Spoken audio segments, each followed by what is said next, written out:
तो रवि साहब, कुछ डॉक्टर यूएस पांडे साहब के बारे में बताइए,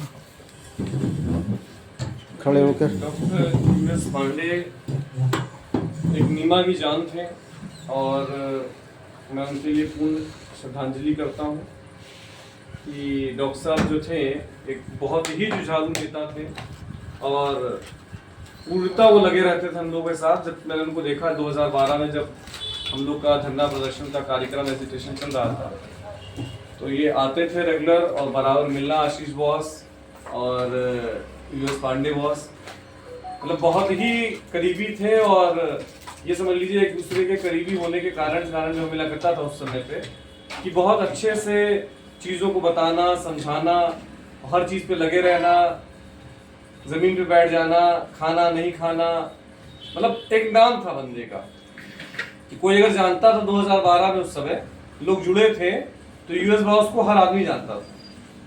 शायद ही और मतलब लोगों का था, धीरे धीरे सिस्टम बन रहा था, लेकिन ये एक ऐसा बंदा था कि जिसको हर हर व्यक्ति जानता था प्रदेश में, और काफी चर्चा में थे बॉस और हर तरीके से। और उनकी आज क्षति जो है हम सभी को बहुत कष्टदायक है, और ये नीमा के लिए नहीं, हमारे बीएमएस डॉक्टर्स के लिए बहुत बड़ी क्षति है। और आने वाले वक्त में इस क्षति को तो हम लोग पूरा नहीं कर पाएंगे, और उनके लिए बहुत बहुत हम उनकी आत्मा की शांति के लिए प्रार्थना करते हैं कि ईश्वर उनकी आत्मा की शांति मिले और हम लोगों को हिम्मत दे आगे कार्य करने के। जो रास्ता उन्होंने दिखाया था उसी रास्ते पर हम लोग चले। जैसा कि वो नौजवानों के अंदर जुनून भी भरते थे, और इसमें डॉक्टर नाज़िर अब्बास को भी वो बहुत मानते थे। और डॉक्टर नाज़िर अब्बास किस तरह से आप देखते हैं हमारे एक चीज़ को, आज हमारा जो सरपरस्त दुनिया से जा चुके हैं, उनकी आत्मा की शांति के साथ साथ हमारे अंदर क्या कैपेबिलिटी है, समाज को अब क्या मैसेज देना चाहते हैं आप? देखिए, हम लोग के लिए बहुत ही दुर्भाग्यपूर्ण बात है। हम लोग को यकीन भी नहीं हो रहा है कि जो आदमी इतना एक्टिव रहा हो नीमा संगठन के लिए, और वो हमारे बीच अब नहीं है, इसलिए यकीन कर पाना तो बहुत मुश्किल है। मगर मैं पूरी तरह से उनको श्रद्धांजलि देना चाहता हूँ। और जहाँ तक यूएस पांडे सर का सवाल है, वो एक ऐसे बंदे थे जो पूरी तरह से नीमा के प्रति समर्पित रहे, और नीमा में रह के उन्होंने कभी नीमा के खिलाफ कोई काम नहीं किया। और नीमा संगठन को उन्होंने, पहले नीमा जो है सिर्फ महाराष्ट्र तक सीमित थी और लोग महाराष्ट्र का ही बोलबाला था, और नीमा यूपी को उन्होंने महाराष्ट्र तक और पूरे इंडिया तक अगर कोई बंदा अगर लेके गया है तो वो यूएस पांडे सर थे। और उन्होंने पूरे यूपी को इंडिया लेवल पे रिप्रेजेंट किया। और हम यही कहना चाह रहे हैं कि उनकी क्षति की भरपाई तो नहीं की जा सकती है, मगर जिस तरह से उन्होंने नीमा का नेतृत्व किया और नीमा को आगे लेके गए और इंटीग्रेशन की बात की और एक्टिव रहे, हम लोग को भी जो है यूएस पांडे सर की तरह जो है एक्टिव रह के नीमा को मजबूत करना चाहिए, और ऑल ओवर इंडिया में जो हमारी एक पहचान है उसको जीवित करना चाहिए। मैं यही सब बातें कहूँगा। और इतनी एज में भी इतना एक्टिव होना और इतना संगठन के लिए काम करना, अभी तक वो जो है अस्वस्थ थे, हम लोग को पता भी नहीं था कि वो अस्वस्थ हैं। ये समर्पित करता है कि वो कितने समर्पित थे नीमा के प्रति, कि जो है लोग अस्वस्थ होने के बाद जो है अपने दायित्व से जो है मुंह मोड़ लेते हैं, मगर उन्होंने अपने दायित्व से कभी मुंह नहीं मोड़ा। तो मैं पूरी तरह से श्रद्धांजलि देता हूँ और कोशिश करनी चाहिए हम लोगों की उनके मार्गदर्शन से चले और उनके सपनों को पूरा करें। डॉक्टर हेमंत साहब, शॉर्ट में आप अपना वक्तव्य रखें, हमारे कोषाध्यक्ष नीमा लखनऊ। पांडे जी का जो उत्तर प्रदेश नीमा के लिए संघर्ष रहा वो बहुत ही अविस्मरणीय है। नीमा उत्तर प्रदेश को जागृत करने वाले आप ही रहे। इनकी क्षति बहुत ही दुर्भाग्यपूर्ण है। इस क्षति को तो हम लोग पूरा नहीं कर सकते हैं, बस ये है उनके कहे हुए पद चिन्हों पर चलने की प्रयास करेंगे। बहुत बहुत श्रद्धांजलि। हमारे सबसे सीनियर डॉक्टर एम आई खान साहब, अक्सर बहुत ताल्लुक़ रहा है यूएस पांडे बॉस से, यूएस पांडे साहब की क्षति को पूरा किया नहीं जा सकता। उनका कोई बदल नहीं है मेरी नज़र में। मैं उनके लिए श्रद्धांजलि अर्पित करता हूँ और ईश्वर से प्रार्थना करता हूँ कि उनको, उनकी आत्मा को शांति मिले और स्वर्ग में सर्वोत्तम स्थान उनको मिले। एक बात उनके बारे में बताना चाहता हूँ, शायद कम लोगों को पता होगा। उनका एक मिशन था, उनकी इच्छा थी, उनके एक ख्वाब था, सोच था कि मैं नीमा को इस स्थान तक ले जाऊंगा कि आईएमए को लोग भूल जाएंगे, नीमा को याद रखेंगे। यही मेरी श्रद्धांजलि। शायद इस क्षति को हम लोग पूरा नहीं कर सकते। हमारे डॉक्टर रईस साहब क्या कहना चाहेंगे? Young blood.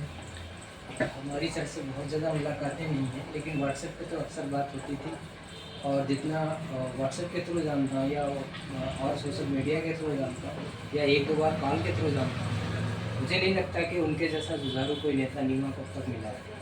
और जितनी भी हमारी प्रॉब्लम्स रही, मैं उनसे बात करता था, इस ज़्यादातर ये बात होती थी, सर फला जगह पे किसी को मेंबर बनना है, अच्छा मैं अभी अरेंज करता हूँ, वहाँ का लोकल बताऊँ, तुरंत मैसेज आता था 10 मिनट के अंदर प्रॉब्लम सॉल्व, तो वहाँ उनसे मिल लीजिए, वहाँ मेंबर बन जाएगा आपका, ये ऐसा है वैसा है। मुझे नहीं लगता कि इतना काम किसी और ने किया और ये बिल्कुल भी, खैर आप दुनिया से कौन कब जाएगा ये नहीं पता होता है, लेकिन इस तरह से अचानक चले जाएंगे ये नहीं पता था। उन्होंने हम लोगों को बीच में छोड़ा है, लेकिन उसके उनकी मेहनत और उनकी लगन ने हम लोगों को वो रास्ता दिखाया है जिस पे आगे चल के हम नीमा के लिए कुछ अच्छा कर सकते हैं। इसी के साथ हम चाहेंगे कि भगवान उनको सबसे सुंदर जगह स्वर्ग में सबसे ऊंचा स्थान दे और उनका आशीर्वाद हमारे साथ बना रहेगा, हमको अब भी ऐसा लगता है और उनके रास्तों पे हम लोग चलने की कोशिश करेंगे। डॉक्टर बीपी सिंह साहब हमारे लखनऊ की बैकबोन हैं। डॉक्टर युवा शंकर पांडे, जब से मैं नीमा को जानता हूँ, नीमा का सदस्य हूँ, तब से एक ऐसे जुझारू कार्यकर्ता के रूप में मुझे देखने को मिले और ज़्यादा कदा जब भी लखनऊ आना हुआ कुछ मुलाकातें हुई उनसे, तो जो आदमी के अंदर एक काम करने का जज्बा होता है संगठन के लिए बहुत सारे लोग काम करते हैं, लेकिन एक होता है कि हर काम को लेकर के आगे चलना, आगे सबसे आगे काम को, तो उसमें कभी भी जो है पांडे जी को ऐसा नहीं था कि हम अपने आप को पीछे रखें। वो हमेशा संगठन के काम के लिए हमेशा आगे रहे हैं। और वैसे तो शरीर नश्वर है, हम सभी को जो है इस मृत्यु रोग से लड़ रहे हैं और आज डॉक्टर युवा शंकर पांडे जी हमारे बीच नहीं है। ये क्षत नीमा के लिए, हमारे लिए, हम सभी के लिए एक अपूर्णीय क्षति है और उस क्षति की भरपाई नीमा कैसे करेगी ये एक सोचनीय विषय है। मैं पांडे जी की आत्मा को श्रद्धांजलि देता हूँ, ईश्वर की आत्मा को शांति प्रदान करे। ओम शांति। हमारे डॉक्टर आरसी वर्मा साहब, जहाँ पर हम इस वक्त मौजूद हैं, आप। डॉक्टर यूएस पांडे जी को तो मैं बहुत दिनों से जान रहा हूँ और मुझे ख्याल है कि कैलाश त्रिपाठी के बाद जब से ये प्रदेश के महासचिव बने हैं, तब से इनके नेतृत्व में बहुत सारा काम हुआ है। इनके नेतृत्व में 2012 से एक्ट अमेंडमेंट का कार्य शुरू हुआ था और विभिन्न स्तरों पे संघर्ष की ज़रूरत पड़ी। पूरे प्रदेश से लोगों को मोबिलाइज करके लाने का लखनऊ में इन्हीं का दायित्व था और यहाँ से लेकर के दिल्ली तक जो भी प्रदर्शन हुए इन्हीं के नेतृत्व में हुए। यूएस पांडे सर ऐसे व्यक्तित्व थे कि उनका किसी से बैर नहीं था, अंदर से कुछ भी बात रही हो लेकिन सबसे हंस के मिलते थे और सभी लोग उनके साथ घुल मिल जाते थे। कभी ऐसा नहीं लगा किसी को कि इनसे हमारी कोई मनमुटाव या किसी से किसी तरह का हो रहा हो, तो वो कभी जाहिर नहीं होता था। रही बात उनके जहाँ तक दायित्वों की, तो उन्होंने अपने दायित्वों को पूरा कर दिया है और अब हमें इसको और आगे ले जाना है। एक्ट अमेंडमेंट का कार्य हो चुका है, अब उसमें IV फ्लूइड का जहाँ तक थोड़ा मोड़ा काम बचा हुआ है उसके लिए भी दिल्ली तक प्रदर्शन हुआ है। और ये क्योंकि प्रदेश के साथ साथ देश का भी इनके सेंट्रल नीमा का भी दायित्व इनके पास था, तो इन लोगों ने कुछ बातें आगे पहुंचाई हैं और मुझे उम्मीद है कि वो हम लोग उनके मार्गदर्शन में इसको आगे तक ले जाएंगे और सफलता मिलेगी।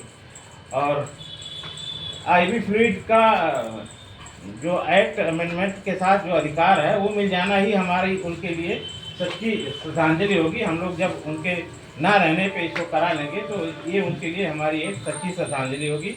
इन्हीं शब्दों के साथ मैं उनको पुनः नमन करता हूँ। ईश्वर उनको, उनकी आत्मा को शांति। डॉक्टर अमर सिंह साहब, आप हमारे लखनऊ के सीनियर चिकित्सक हैं। पांडे जी से तो मैं 2-3 बार ही मिला हूँ, मेरे घर भी आए थे। इनका नेचर स्वभाव बहुत ही अच्छा था, साथ में हम लोग खाए थे पिए थे। तो ये जेपी नारायण गोरखपुर में हैं जो उनके साथ आए थे, लेकिन ये सुनकर के बड़ा दुख हुआ कि ये अब नहीं रहे। इनको मतलब डॉक्टर साहब को मेरी तरफ से आत्मा से भावपूर्ण श्रद्धांजलि। हमारे अध्यक्ष जी doctor Manoj Mishra ji. Doctor US Pandey ji हम लोगों के मेरे तो अग्रज थे, हर मुद्दे पे मैं उनसे बात करता था। 2-3 चीज़ें जो हम लोग शायद नहीं जानते होंगे, क्योंकि डॉक्टर यूएस पांडे साहब के पिताजी वो भी बीएचयू में प्रोफेसर रहे और जो एनेस्थीसिया है हमारा आयुर्वेद का, उसको संज्ञाहरण बोलते हैं, उस विभाग के विभागाध्यक्ष रहे। आपने बिहार से बीएमएस किया था, वहाँ से आने के बाद आपने कभी भी इंडियन सिस्टम ऑफ मेडिसिन के लिए कोई भी बात हुई होगी तो वहाँ पर सबसे पहले खड़े होंगे आप में से। अभी कुछ दिन पहले ही इन्होंने गोरखपुर जा कर के गोरखनाथ मंदिर में माननीय योगी जी से मुलाकात किया था और मुझे फ़ोन भी किया था, उसकी फ़ोटो भी भेजा आईवी फ्लूइड के लिए स्पेशली कि महाराज जी ये चीज़ हमारा अभी रह गया है और इसको आप दीजिए। तो वो भी बहुत अच्छे माहौल में, बहुत खुशनुमा माहौल में बातचीत हुई थी इन लोगों की। 5-7 लोग गए थे वो। तो मेरी तो बराबर अभी जो चुनाव हुआ प्रदेश का उसमें भी बहुत सा संपर्क रहा मेरा, लेकिन कभी उन्होंने ये खुल के नहीं बताया कि मैं इतनी बड़ी पीड़ा से गुजर रहा हूँ। कभी उन्होंने ये महसूस नहीं होने दिया कि मतलब ये ऐसी बीमारी भी इनके साथ, जैसे कि थोड़ा सा अस्वस्थ हूँ, बाद में बात करूँगा, अभी व्हाट्सएप पे बात करूँ। तो मैं कभी महसूस ही नहीं कर पाया कि आदमी इतनी बड़ी बीमारी के साथ ग्रसित है और वो अभी भी इंडियन सिस्टम ऑफ मेडिसिन के लिए, आयुर्वेद यूनानी के अधिकारों के लिए लड़ रहा है। तो ऐसे यूएस पांडे साहब का खोना हम लोगों से